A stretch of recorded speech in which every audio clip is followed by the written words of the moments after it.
વકીલ આરોપીને અપરાધની કબૂલાત કરતા અટકાવી રહ્યા છે. નહીં નામદાર, મારા અસીમ માનસિક રીતે ખૂબ જ પડી ભાંગ્યા છે. આથી આજની કોર્ટની કાર્યવાહી અહીં જ અટકાવવા માટે હું આપ સાહેબને વિનંતી કરું છું. આઈ અગેન ઓબ્જેક્ટ યોર ઓનર. વજહ પક્ષના વકીલ કે આરોપીએ સાબિત ન કરી શકતા હોય તો હું સાબિત કરી શકું એમ છું કે આ માણસ કોણ છે. તો અત્યાર સુધી શું આપ જક મારતા હતા? Order order. મિસ્ટર ગણાત્રા, ભાષા પર કાબુ રાખો. I am sorry your honour. Your honour, મારી પાસે એક એવો પુરાવો છે જે આ કેસનો ભેદ ઉકેલી શકે તેમ છે. એક એવી વ્યક્તિ મળી છે જે અદાલતને પૂરેપૂરી જાણકારી આપી શકે તેમ. હું રીમા દેવીને વિટનેસ બોક્સમાં લાવવાની વિનંતી કરું. Permission granted. Thank you your honour.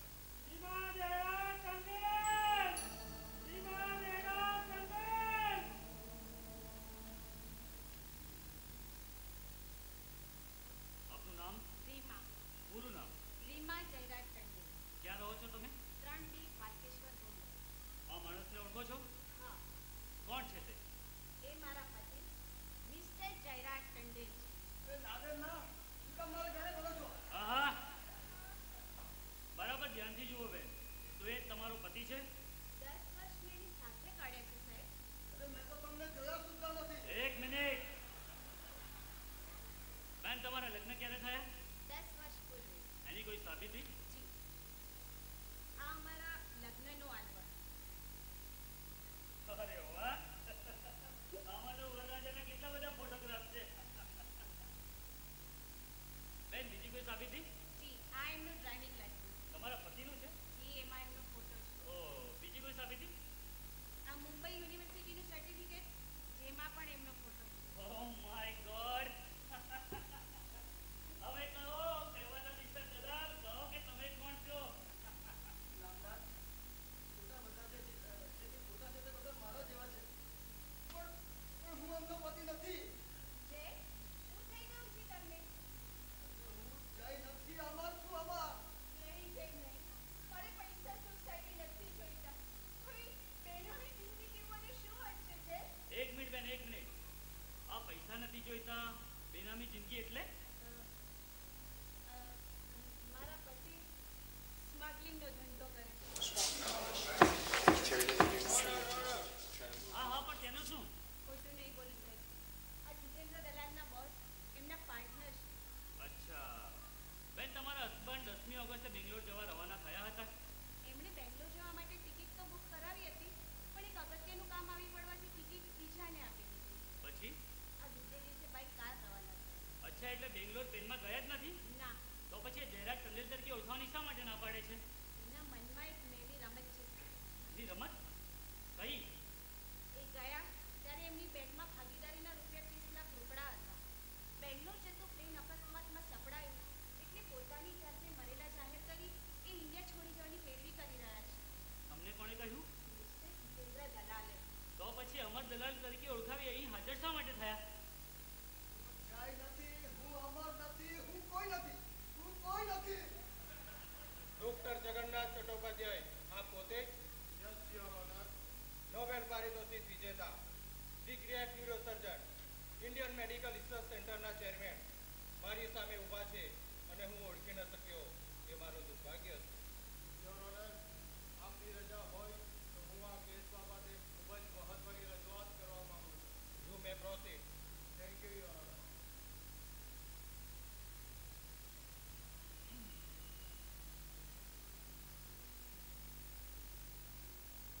હું જે કહીશ તે સત્ય કહીશ. યોર ઓનર, આ એક અજોડ આમાં ચૌરે અને ચોટે એની ચર્ચાઓ થશે. સામાજિક, ધાર્મિક, રાજકીય, વૈજ્ઞાનિક ધુરંધરોને વિચારતા કરી મૂકશે. આરોપીને તમે ઓળખો છો? આ આરોપી નથી નામદાર. પેટર્ન? Yes your honour.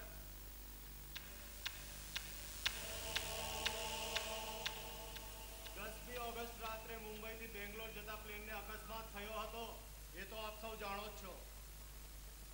આખી રાત દરમિયાન કઈ કેટલાય ઘાયલ વ્યક્તિઓને સારવાર માટે અમારા રિસર્ચ સેન્ટરમાં લાવવામાં આવી હતી. એમાં એક કેસ એવો પણ આવ્યો હતો કે જેના આખા શરીરે અનેક કમ્પાઉન્ડ ફ્રેક્ચર થયા હોવા છતાં એનું મગજ તદ્દન સલામત હતું. શારીરિક ઈજા ન હોવા છતાં એ બેહોશ માણસના નાકમાંથી નીકળેલા લોહીના એક ટીપાને જોઈને હું ચમક્યો. બારીક તપાસને અંતે ખબર પડી કે એને બ્રેન હેમરેજ થયું હતું. એનું શરીર અકબંધ હોવા છતાં એનું મગજ ધીરે ધીરે બંધ પડતું જતું હતું. અને અચાનક મારા મગજમાં વીજળીનો એક ઝબકારો થયો. જે ક્ષેત્રે હું વર્ષોથી સંશોધન કરી રહ્યો હતો એનો સાક્ષાત્કાર મારી નજર સામે તરવરવા લાગ્યો. એટલે મારી પાસે બધા જ પુરાવા છે. પ્લીઝ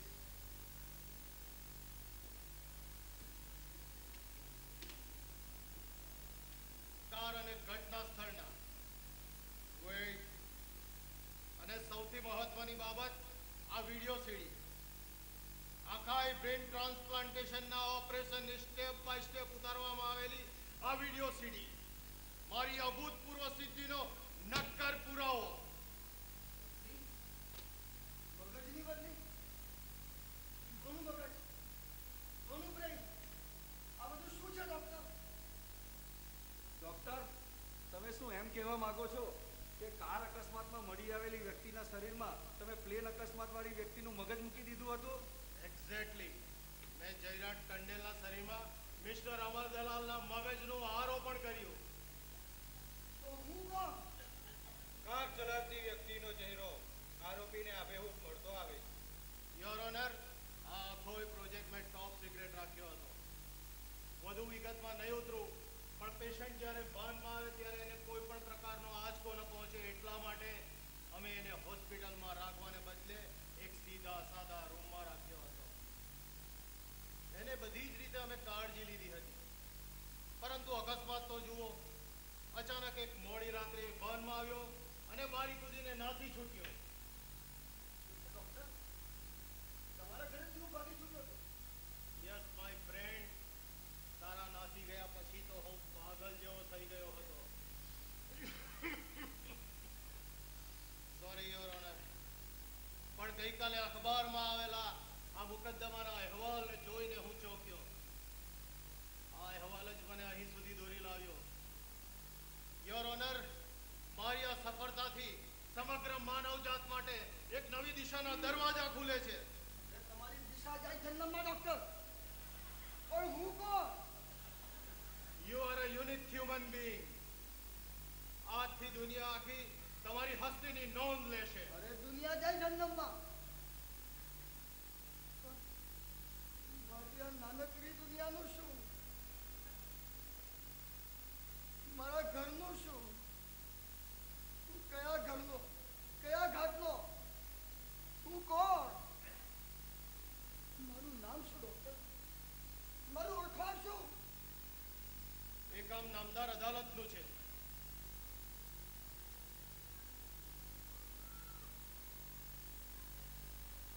અદાલતની સામે ખરેખર એક યક્ષ પ્રશ્ન આવીને ઊભો છે. આ માણસની હવે ઓળખાણ શું? અત્યાર સુધી શરીરના ત્વચાથી માંડી હૃદય બદલવા સુધીની સિદ્ધિઓ આપણે મેળવી ચૂક્યા છે. એ જ રીતે આજે નવા વયોનો ઉમેરો થાય છે, અને એ છે બ્રેનનો. મગજ કોનું છે એ એટલે એના જન્મથી લઈ એના શરીર પરના નિશાનો, એની આંગળાઓની છાપ, એનું બ્લડ ગ્રુપ, ચહેરો અને રૂપરંગ. એટલે અદાલત આ માણસની નિસંકોચપણે જયરાજ ટંડેલ ઠરાવે છે. નહીં યોર ઓનર, આ ચુકાદા પર ફરી એકવાર વિચાર કરો. યોર ઓનર, કિડની કે હૃદયનું બદલવું એ એક વાત છે, જ્યારે મગજનું આરોપણ એ તદ્દન ભિન્ન વાત છે.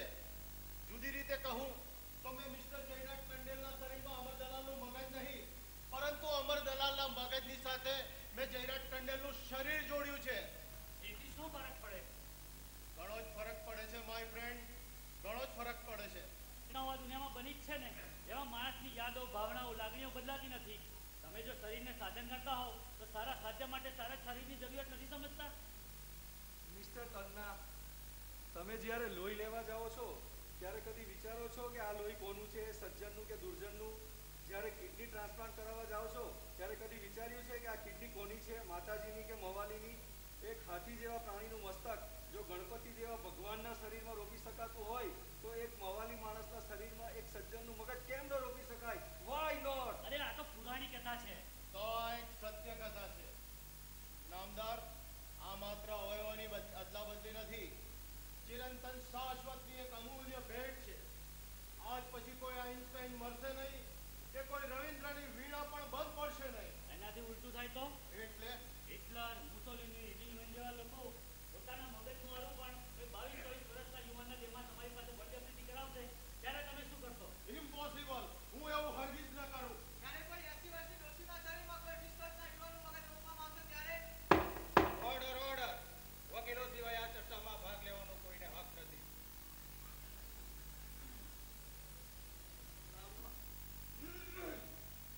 મારી જાતને જ અંજલિ આપી રહ્યો હોઉં એવું લાગી રહ્યું છે. આપે મને જયરાજ ટંડેલનો રબર સ્ટેમ્પ તો માર્યો, પણ એ જયરાજ ટંડેલ તરીકે હું કેવી રીતે જીવી શકીશ? એની કોઈ યાદ, એની કોઈ સ્મૃતિ મારી પાસે નથી. જો શરીરથી જો માણસ ઓળખાતો હોય તો કાલે સવારે હું બેંકમાં જઈશ તો એ લોકો મારા શરીરને નહીં, મારી સહીને ઓળખશે. અને જયરાજ ટંડેલની સહી હું કેવી રીતે કરી શકીશ નામદાર? આ સગાવાલા, એના મિત્રો બધા શરીરને ઓળખશે, પણ હું એમને કેવી રીતે ઓળખીશ? યોર ઓનર, એટલા માટે જ હું કહેતો આ હતો કે ચર્ચા અનંત છે. ડોક્ટર ચટ્ટોપાધ્યાય, મને તમારા પ્રત્યે માન છે. તમારી આ સિદ્ધિ માટે ગૌરવ પણ છે. પણ કાયદા પાસે હું લાચાર છું. કાનૂનને અનુસરીને હું એટલું જ કહીશ કે આ માણસ જયરાજ ટંડેલ છે.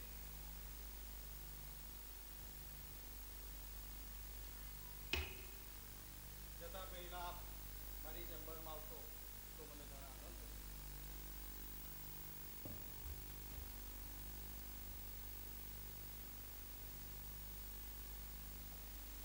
જય જય પૂર્ણિમા, તમે જયરાજ ટંડેલ જાહેર થયા છે. કાયદાએ માત્ર અક્ષરબંધુર દેહને ઓળખ્યો છે, મારા મનને નહીં. મનને કોણ ઓળખી શક્યું છે જય? જેમ દેખ્યાનું ઝેર છે એમ દેખ્યાની જાણ હોય છે જય. હવે ઘરે ચાલો. તમારા ઘરે? આપણા ઘરે છે, આપણા ઘરે. મારું માત્ર શરીર બદલાયું છે, સંસ્કાર નહીં. પણ શરીર છે તે જ સંસ્કાર છે જય. હિમાદેવી, કે સમજમાં કરશો છે. જયરાજના આ જ શરીરે એક બાળકને જન્મ આપ્યો. 4 વર્ષનો બાળક ઘરે પપ્પાના આવવાની રાહ જોઈ રહ્યો છે. એ નિર્દોષ બાળક નથી ઓળખતો મોતને કે નથી ઓળખતો મરણને.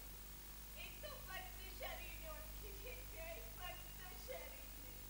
હું મારા માટે નહીં, એ બાળક માટે ભીખ માંગુ છું જય. ના બેન, ના. રૂપા, રૂપા તો બેનને સમજાવ. મહેરબાની કરીને તમે નજીક નહીં આવતા પ્લીઝ. રૂપા, હું તારો પતિ અમાર. તમે એક વાત કેમ નથી સમજતા? તમે જેમ જયરાજ ટંડેલ નથી બની શકતા એમ હું આ જયરાજ ટંડેલના શરીરની પત્ની કઈ રીતે બની શકું? આપણે એકબીજાને મનથી ચાહ્યા, શરીરથી નહીં. પણ આ શરીર જ આપણા બંને વચ્ચેનો સેતુ હતું. હજારો વર્ષ જૂના મારા સંસ્કાર આ પરાયું શરીર કઈ રીતે અપનાવી શકે? ભલે ભલે રૂપા, જો એવું હોય તો આપણે બંને અલગ અલગ. પ્રશ્ન પથારીનો નથી, પરંપરાનો છે, પ્રણાલીગત ભાવનાનો છે. હું અમરના એ મનની સાથી હતી જે મન અમરના શરીરમાં હતું. ફૂલની મહત્તા ફૂલદાનીમાં હોય છે, ફૂલદાનીમાં નહીં.